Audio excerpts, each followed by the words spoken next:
Some of you got really upset at that last video, so let's talk about it.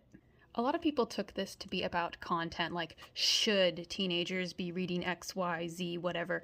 This problem of female authors being stuffed in the young adult category isn't so much about what children should be reading.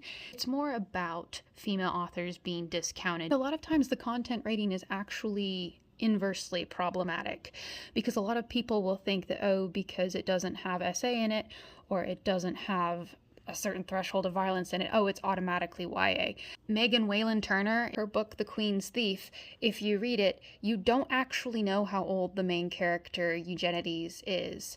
There have been people who have read the series and honestly thought he was in his 30s, like his age is that vague. It's very politically heavy, it's very intrigue heavy, it's a very complicated plot. There isn't anything about coming of age in it. It's a very adult story about adults having to make hard decisions. I don't think it should be labeled young adult. There's no reason for it to be considered a child's story. I get that it's a big problem in sci-fi fantasy in general, that our books get shelved in young adult because it's not serious fiction or whatever.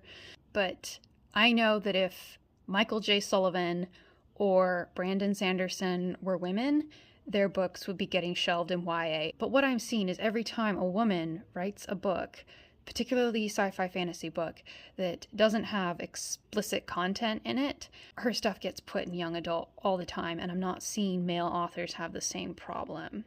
I also think a lot of people misuse the young adult label because they just don't have another way to explain that a book is PG-13-ish. And I've seen some people make the argument that, oh, it's a marketing decision because young adult sells better. It doesn't. Either way, you are depriving female authors. So like J.R.R. Tolkien, he's not in the young adult section even though he wrote for children. Sometimes Miss Bourne's in the young adult section when the bookstore is wrong. But even when female authors are writing young adult, their books are getting infantilized. One instance where I had been following an author for a long time in her journey, and she finally got a publisher and she was going to be in Barnes & Noble, and I was so excited for her, and so I go to Barnes & Noble looking to buy her book, and I can't find it, and I can't find it, and I can't find it, and finally I go to the bookseller and I'm like, maybe I'm dumb, where is it? And the bookseller takes me over to the middle grade section.